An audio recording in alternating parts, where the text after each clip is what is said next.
الحمد لله نحمده ونستعينه ونستغفره ونؤمن به ونتوكل عليه ونعوذ بالله من شرور أنفسنا ومن سيئات أعمالنا من يهده الله فلا مضل له ومن يضلله فلا هادي له ونشهد أن لا إله إلا الله وحده لا شريك له ونشهد أن سيدنا وسندنا ومولانا محمدا عبده ورسوله أرسله بالحق بشيرا ونذيرا وداعيا إلى الله بإذنه وسراجا منيرا. اللهم صل على محمد وعلى آل محمد كما صليت على إبراهيم وعلى آل إبراهيم إنك حميد مجيد. اللهم بارك على محمد وعلى آل محمد كما باركت على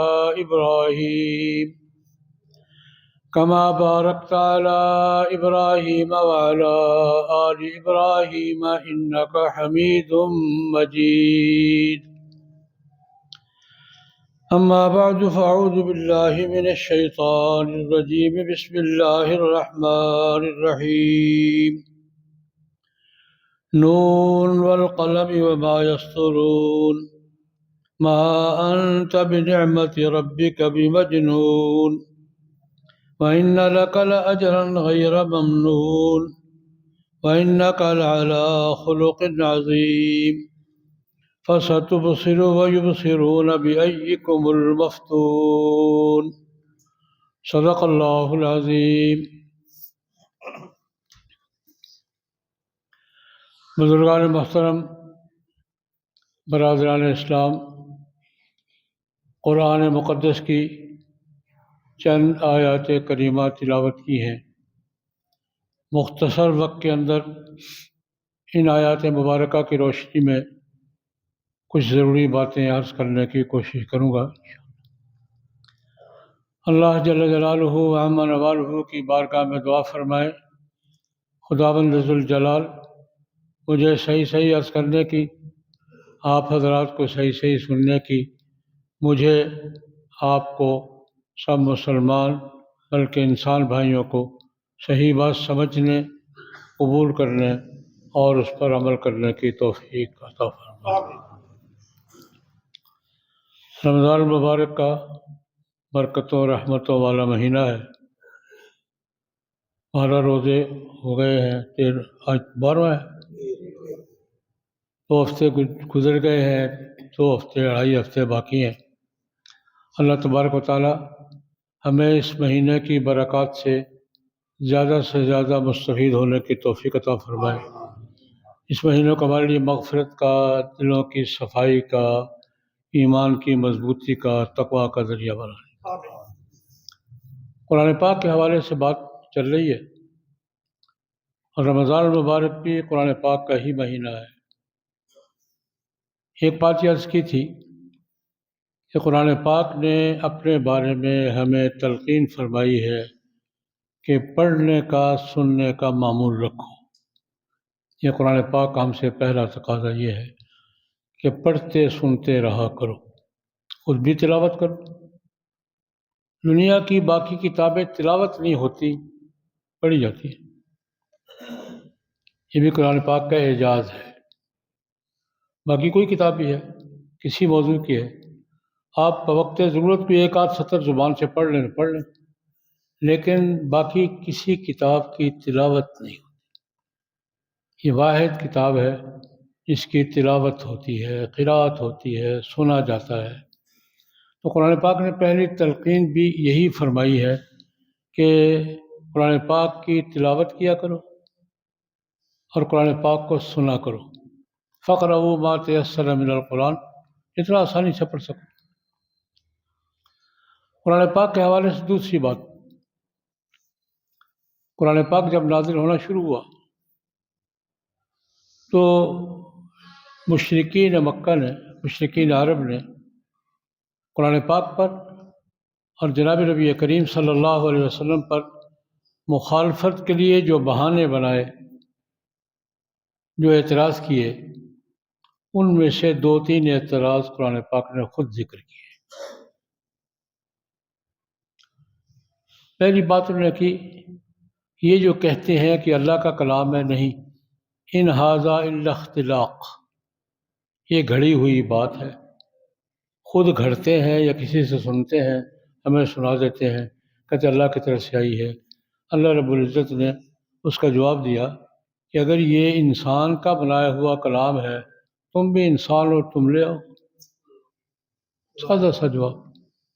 اگر یہ گھڑی ہوئی بات، اختلاق گھڑی ہوئی بات، خود بیٹھ کے سوچتے ہیں، کہیں سے پڑھتے ہیں، ہمیں آ کے سنا دیتے ہیں، اگر یہ اختلاق ہے، لے آؤ، تم بھی لے آؤ، فلیاتوا بمثل ھذا القرآن، چلو پورا قرآن نہیں لا سکتے، 10 صورتیں لے آؤ، ایسی 10 بھی نہیں لا سکتے، 1 صورت لے آؤ۔ قرآن پاک کا یہ چیلنج 1400 سال سے چل رہا ہے، بڑے بڑوں نے مقابلہ کیا ہے، بڑی بڑی کتابیں آئی ہیں، لیکن میں عرض کیا کرتا ہوں کہ فیصلہ تو مارکیٹ کرتی ہے۔ کسی چیز کے صحیح بہتر ہونے کا فیصلہ کہاں ہوتا ہے؟ مارکیٹ میں۔ 1400 سال ہو گئے ہیں، پیسیوں کتابیں آئی ہیں، کہاں ہیں؟ اور قرآن پاک آج بھی کہاں نہیں ہے۔ قرآن پاک کے مقابلے میں مسلمہ نے الفاروق کے نام سے لکھی، اور بھی آئی، اب بھی لکھی جا رہی ہیں، ایک نوبل قرآن امریکہ میں چھپا۔ میں سادہ سی بات کرتا ہوں کہ فیصلہ مارکیٹ میں ہوتا ہے، پیسیوں لکھی گئی ہیں، کہاں ہیں؟ اور قرآن پاک دنیا میں کہاں نہیں ہے؟ کتاب میں بھی ہے، سینے میں بھی ہے، زبانوں پر بھی ہے، اور کافی حد تک مسلمانوں کے اعمال میں بھی ہے، کافی حد تک ہے، سارا تو نہیں ہے لیکن ہے، موجود ہے۔ انہوں نے دوسری بات کی کہ یہ شاعری ہے۔ اللہ پاک نے جواب دیا، نہیں بھائی، یہ شاعری ما هو بقول شاعر، شاعری کا لیول بہت نیچے ہے، یہ اس سے بہت اوپر کا کلام ہے۔ خود شاعروں نے تسلیم کیا کہ نہیں، یہ شاعری نہیں ہے۔ انہوں نے اعتراض کیا کہ یہ جادو ہے، اللہ رحمٰ نے جادو نہیں ہے، ما هو بقول ساحر ولا هو بقول کاہن، یہ نجومی اس طرح کا کلام کرتے ہیں، کاہن فرمان نہیں، یہ اللہ کا کلام ہے، تنزیل من رب العالمین۔ جناب نبی کریم صلی اللہ علیہ وسلم تمہیں سناتے ہیں، لیکن ان کا اپنا کلام نہیں ہے، کلام کس کا ہے؟ تنزیل من رب العالمین۔ پھر یہ بھی اعتراض ہوا، ان ھذا الا اساطیر الاولین، یہ پہلے لوگوں کی کہانیوں کی کتاب ہے۔ یہ مشرکین عرب نے اعتراض کیا، ان ھذا الا اساطیر الاولین، یہ پہلے لوگوں کی کہاوتیں ہیں، کہانیاں ہیں، کبھی یوسف علیہ السلام کا قصہ ہے، کبھی یونس علیہ السلام کا قصہ ہے، کبھی ابراہیم علیہ السلام کا قصہ ہے۔ اللہ پاک نے فرمایا، نہیں بھائی، ان میں سے کوئی ایک کہانی بھی غلط ثابت کر کے دکھاؤ۔ اور یہ کہانیاں کیوں ہیں؟ ذکرہم بایام اللہ، انسانی نفسیات یہ ہیں کہ وہ دلیل سے کم مانتا ہے اور مثال سے اور کہانی سے زیادہ مانتا ہے۔ جو بات واقع سے سمجھ میں آتی ہے، دلائل سے اس طرح سمجھ نہیں آتی۔ یہ انسانی اسلوب ہے کہ انسان کے سامنے واقع ذکرہم بایام اللہ، اللہ پاک نے فرمایا ماضی کے واقعات بیان کر کے ان کو نصیحت کیجیے۔ فرعون نے ظلم کیا تھا، یہ حشر ہوا، موسیٰ علیہ السلام نے صبر کیا تھا، یہ نتیجہ ملا، نمرود نے ظلم کیا تھا، یہ ان کو بتائیں گے، ان کو پتہ چلے گا۔ تاریخ کے ساتھ، ماضی کے ساتھ ان کو تذکیر کیجیے، ان کو سنائیے۔ پھر قرآن پاک کے بارے میں یہ بھی کہا مشرکین مکہ نے کہ جناب نبی کریم صلی اللہ علیہ وسلم کی کوئی نرینہ اولاد تو ہے نہیں، عام طور پہ بیٹے ہی سنبھالتے ہیں ماں باپ کو، بیٹا جوان ان کا بالغ نہیں ہے، بیٹیاں ہی ہیں، کون سنبھالے گا؟ ان کی زندگی تک ہے۔ اللہ پاک نے ہمارے نہیں، یہ قیامت تک ہے۔ یہ قیامت تک ہے، اسی طرح رہے گا. اور تمہارا کوئی نام بھی کسی کو معلوم نہیں ہوگا، لیکن قرآن پاک اپنے پورے اعزاز کے ساتھ قیامت تک باقی رہے گا. میں ایک مثال دیا کرتا ہوں. ہمارا یہ زمانہ، یہ دور دینی اعتبار سے بڑا کمزور دور ہے. ہمارا دین کے ساتھ عملی تعلق، اطاعت اور فرمانبرداری کا تعلق بہت کمزور ہے. لیکن ہماری کمزوریاں ہیں. قرآن پاک اپنا کام کر رہا ہے. قرآن پاک کے حافظوں کے اور عالموں کی تعداد میں کمی آ رہی ہے، اضافہ ہو رہا ہے. قرآن پاک پڑھنے والوں کی تعداد میں بھی، قرآن پاک سمجھنے والوں کی تعداد میں بھی، قرآن پاک پڑھانے والوں کی تعداد میں بھی اضافہ ہو رہا ہے. اور دنیا میں کوئی سرحد قرآن پاک کو روکنے میں کامیاب نہیں ہے. آپ کتابوں پہ پابندی لگا سکتے ہیں، لیکن یادداشت پہ کیسے پابندی لگائیں گے؟ حضرت مولانا ظفر علی خان رحمہ اللہ تعالیٰ قومی لیڈر تھے، ہمارے وزیر آباد کے تھے. انہوں نے ایک واقعہ لکھا ہے، ان کے زمانے کی بات ہے. ایک دفعہ پروگرام بنا کہ قرآن پاک کو اگر انگریز حکومت ضبط کر لے، گورنمنٹ کر لیتی کتابیں ضبط، چھاپنے پہ پابندی لگا دے، ضبط کر لے، جو موجود ہیں ان کو منگوا کر کہیں پھینک دے، تو کیا قرآن پاک ختم ہو جائے گا؟ تو ایک پادری صاحب نے ان میں سے کہا، یار چھوڑو، فضول باتیں نہیں کرو. تم کاغذ کے ورقے سے قرآن پاک مٹا سکتے ہو، کاغذ کا ورقہ مٹا سکتے ہو، حافظ کے سینے سے کیسے خوش ہوئے؟ کاغذ ختم کر رہے ہو، جلا دو. حافظ کے سینے سے کیسے ختم کرو گے؟ کوئی دنیا کی مشین ہے جو وہاں سے اس کو کھرچ لے؟ اور حافظوں کی تعداد کتنی ہے؟ کوئی 12 سال پہلے امریکہ کے ادارے نے سروے کیا تھا کہ دنیا میں قرآن پاک کے حافظوں کی تعداد کتنی ہے. رپورٹ نیٹ پہ موجود ہے، اصلاح کے نیٹ پہ. اس وقت آج سے 12-13 سال پہلے کی بات ہے، 13 ملین حافظ امریکی ادارے نے دنیا میں اندازے شمار کیے تھے. 1,30,00,000. اور اگر اس وقت 1,30,00,000 تھے، اب 2 کروڑ سے کم تو نہیں ہے. اپنا کام کر رہا ہے قرآن پاک، اپنا کام کر رہا ہے پھیلاؤ کے اعتبار سے بھی. قرآن پاک اپنا کام کر رہا ہے دعوت کے اعتبار سے بھی. برطانیہ کے ایک معروف نو مسلم ہے، ڈاکٹر یحییٰ بیٹس، نو مسلم ہے، قرآن پاک پہ کام کر رہا ہے. اس نے ایک آکسفورڈ میں پی ایچ ڈی کی، میری ملاقات اس سے ہے، میں اس سے کئی دفعہ ملا ہوں. آکسفورڈ میں اس نے پی ایچ ڈی کی. موضوع کیا تھا؟ آج کے دور میں قرآن پاک یہ مسلمان، یورپین اور امریکن مسلمان کیوں ہو رہے ہیں؟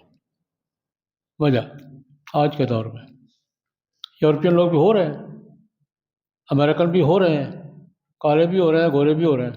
کیوں ہو رہے ہیں؟ اس پر اس نے پی ایچ ڈی کی ڈگری حاصل کی، اور اس کا تجزیہ یہ ہے، اس نے کہا میں نے صرف یورپ کو فوکس کیا ہے، 10 سال کو فوکس کیا ہے، یورپین نسلوں کو فوکس کیا ہے. یورپ میں یورپین نسلوں کے لوگ گزشتہ 10 سال میں 13,000 سے زیادہ مسلمان ہوئے ہیں. اور کیوں؟ تو بات کہنے کی اس نے کیوں قرآن پاک تک رسائی ہوئی ہے اور قرآن پاک نے مسلمان کر دیا. اور میرا مشاہدہ ہے، کسی بھی پڑھے لکھے غیر مسلم کی، سمجھدار غیر مسلم کی رسائی قرآن پاک تک کرا دو، قرآن پاک کو ڈائریکٹ دیکھے، وہ پڑھے، ممکن نہیں ہے کہ مسلمان نہ ہو. میں نے بہت سے انٹرویو کیے ہیں.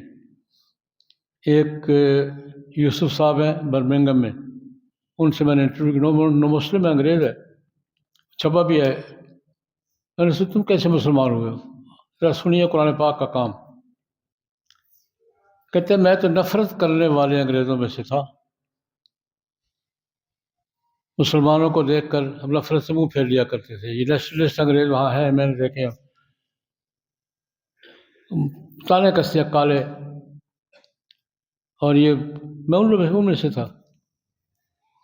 میں ایک دوست یہاں گیا، ایک کتاب چھوٹی سی پڑھی تھی، مجھے نہیں پتا کیا ہے، ڈیکوریشن پیس کے طور پہ اچھی تھی.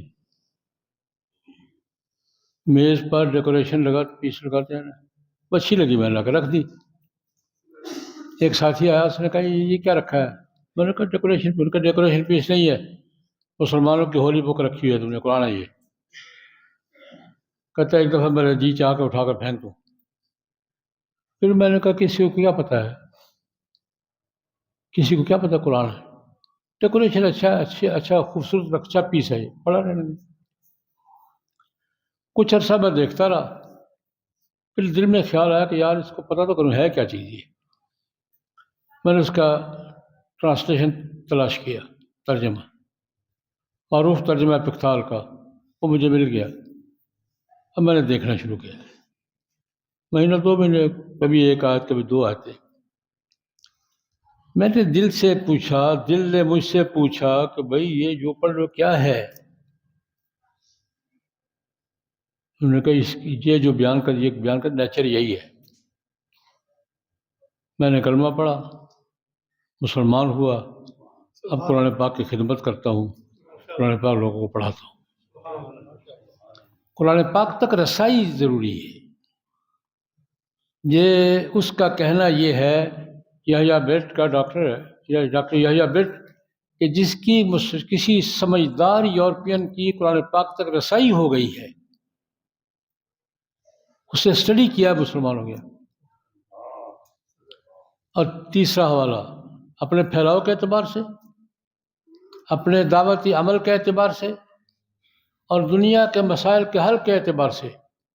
میں نے پہلے بھی بات عرض کی تھی، آج کل یہ ہماری معیشت کا مسئلہ ہمارا بھی پوری دنیا کا بگڑا ہوا ہے، ہمارا بھی بگڑا ہوا ہے، پوری دنیا کا بگڑا ہوا ہے. تو پاپا روم تھے عیسائیوں کے کیتھولک فرقے کے سربراہ، وہ بینیڈکٹ، اب نہیں، اب دوسرے ہیں، فرانسس ہیں. وہ بینیڈکٹ نے اپنے زمانے میں ایک کمیٹی بنائی کہ دنیا میں جو معاشی بحران ہے، اس کا ہمارا موقف کیا ہونا چاہیے، ہم کیا کہیں، بطور ویٹیکن سٹی کے مذہبی مرکز کے طور پہ ہمارا موقف کیا ہونا چاہیے.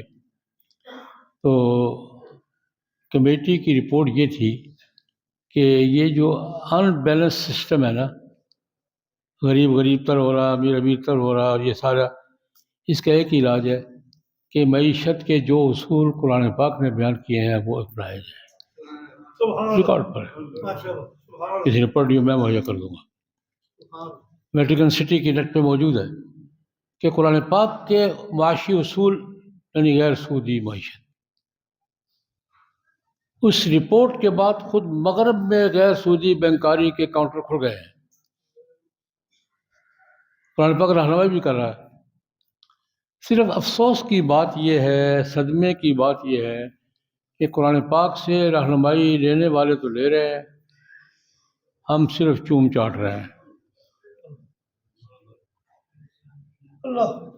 وہ بھی ٹھیک ہے، چومنے چاٹنے سے انکار نہیں ہے، قرآن پاک کا احترام، اس کا ادب، اس کو بوسہ دینا اسی نے، لیکن ہم جو رہنمائی قرآن پاک سب کو دے رہا ہے وہ ہم حاصل نہیں کر رہے، ہم ان کے پیچھے چل رہے ہیں، وہ قرآن کو ڈھونڈ رہے ہیں. المیہ یہ.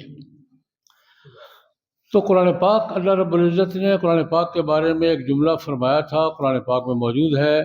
اللہ پاک نے فرمایا ان ھذا القرآن یہدی للتی ہی اقوم. ایک جملہ ہے، یہ قرآن پاک دنیا کے راستوں میں سب سے بہترین راستے کی رہنمائی کرتا ہے. ان ھذا القرآن یہدی للتی ہی اقوم. یہ قرآن پاک نظام، راستے، طریقے، تہذیبیں، سماج، قانون، کوئی معنی کر رہے ہیں، سب سے بہترین راستے کی رہنمائی قرآن کر رہا ہے، اور یہ قرآن پاک اپنا کام کر رہا ہے. قرآن پاک کے حوالے سے ایک پہلو اور بھی ہے. ہمارے یہاں بھی کل سرکاری سطح پر یوم تحفظ ناموس رسالت منایا جا رہا ہے۔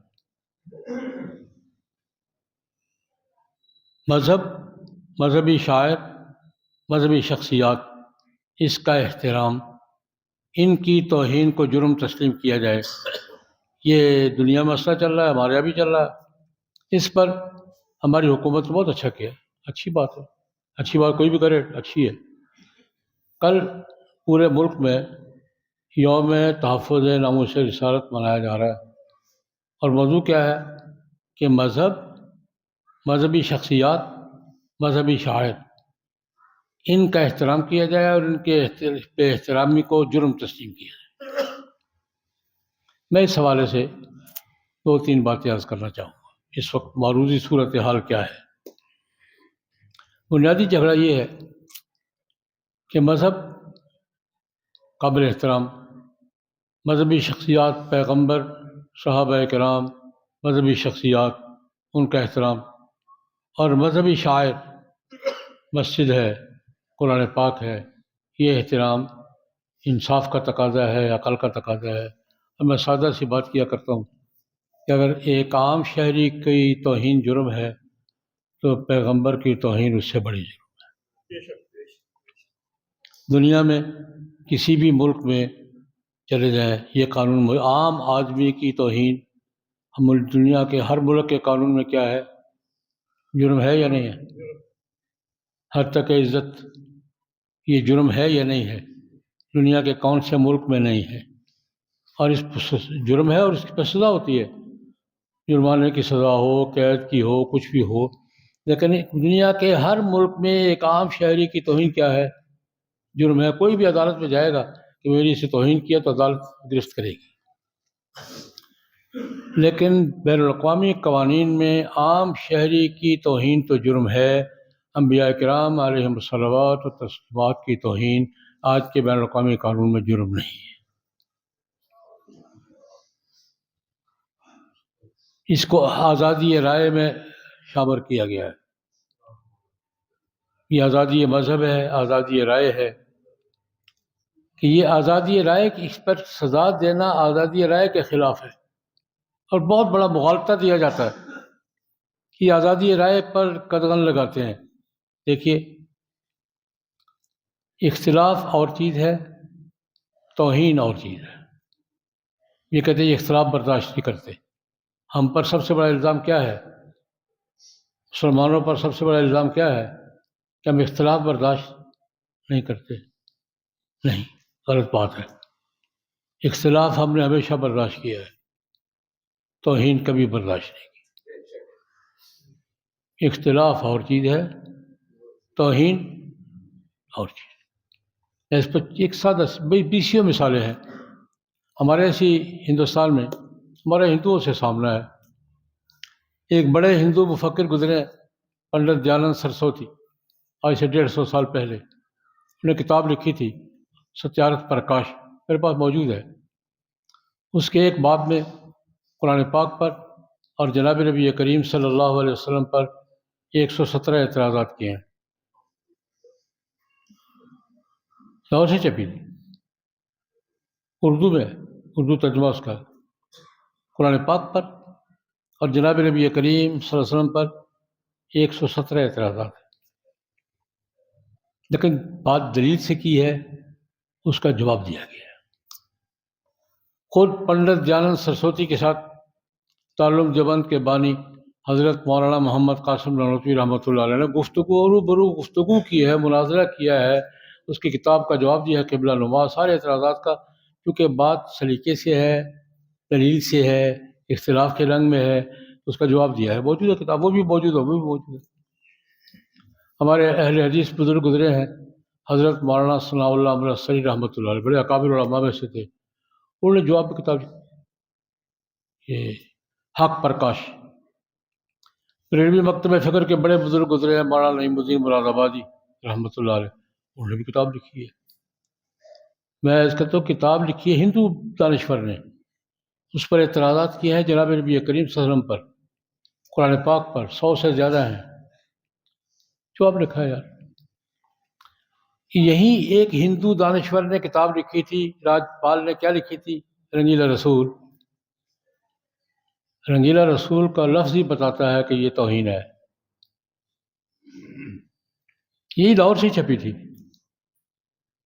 میں یہ عرض کرنا چاہتا ہوں، اختلاف ہم نے سنا ہے، جواب دیا ہے، توہین نہیں سنی۔ رنگیلا رسول کا جواب کسی عالم دین نے نہیں دیا۔ رنگیلا رسول کا جواب کس نے دیا ہے؟ قاضی ابن الدین نے۔ اسی کو دینا تھا اور اسی نے دیا ہے۔ مغرب کی یہ دھاندلی ہے، تو بات اختلاف کی کرتے ہیں، حق توہین کا مانگتے ہیں۔ یہی کی ایک اور مثال دیتا ہوں۔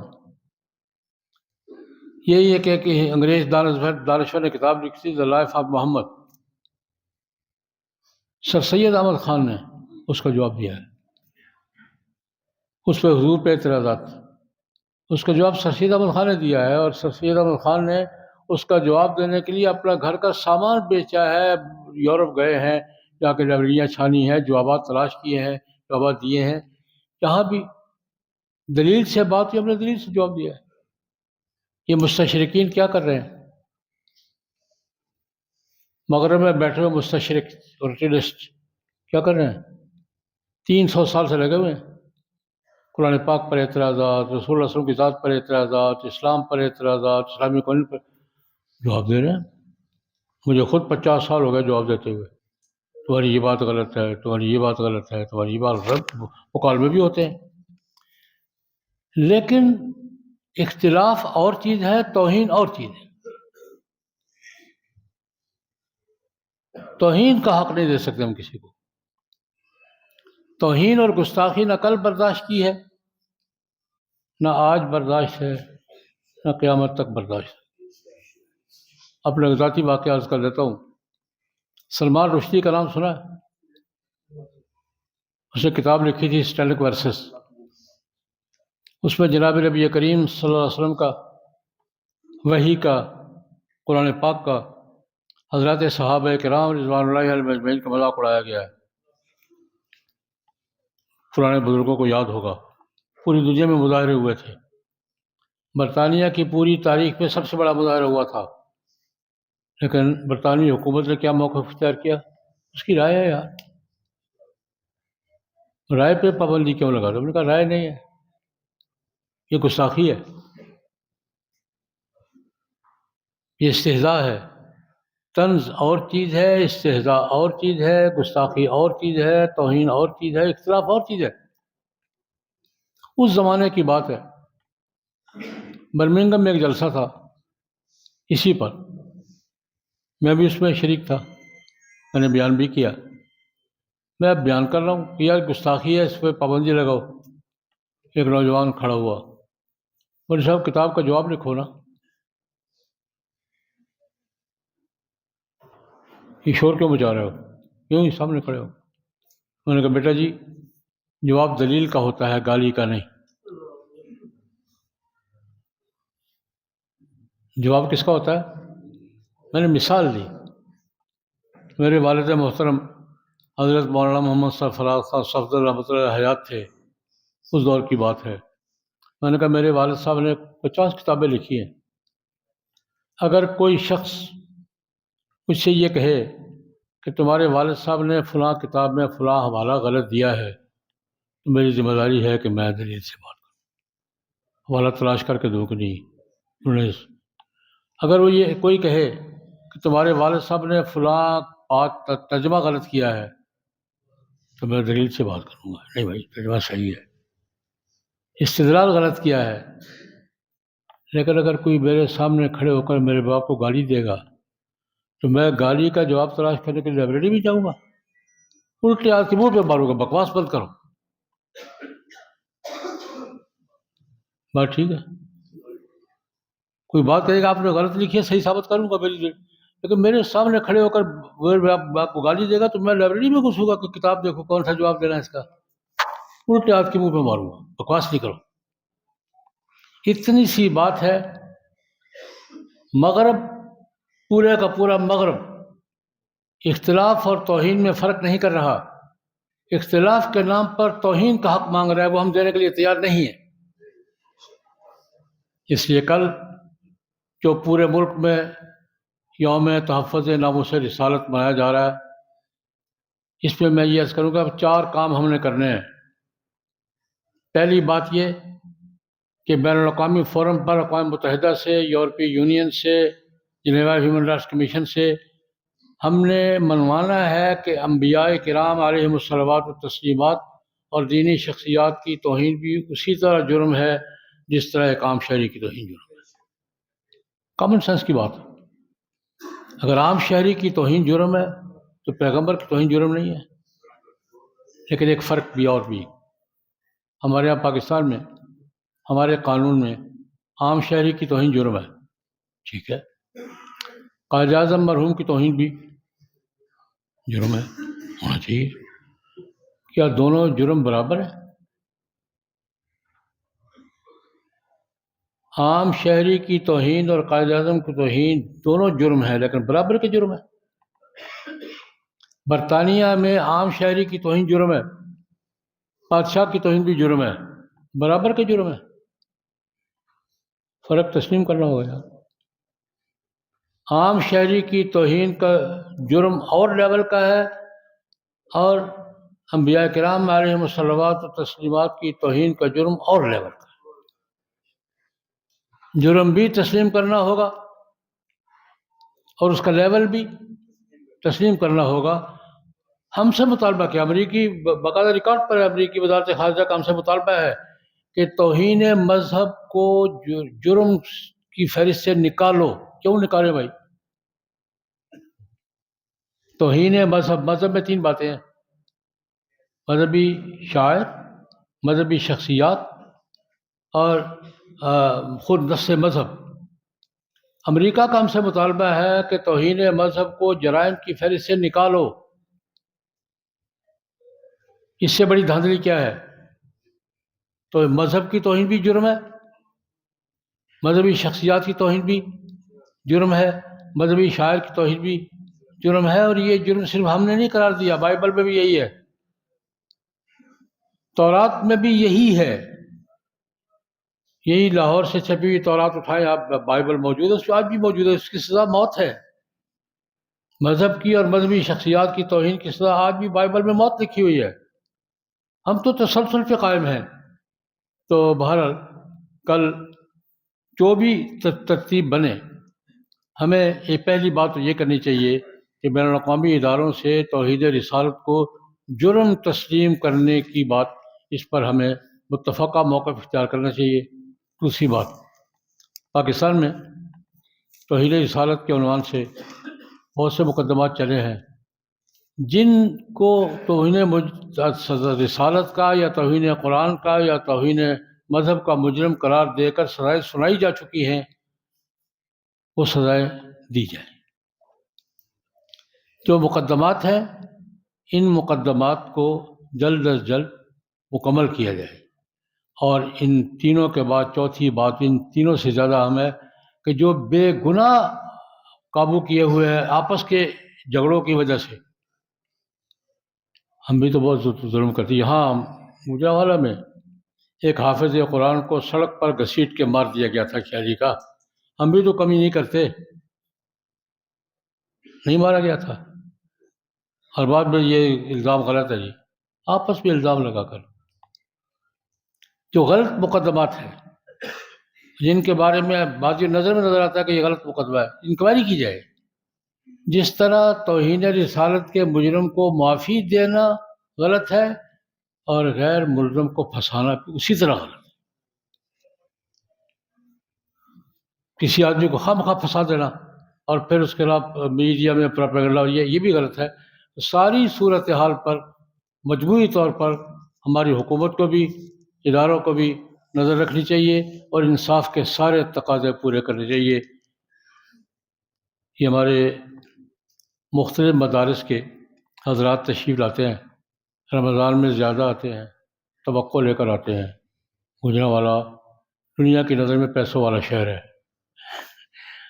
دنیا کی نظر میں گوجرانوالہ پیسوں والا شہر ہے، اور یہ بھی ان کو اعتماد ہوتا ہے کہ گوجرانوالہ کے لوگ مذہبی اداروں سے تعاون کرتے ہیں، آتے ہیں بیچارے۔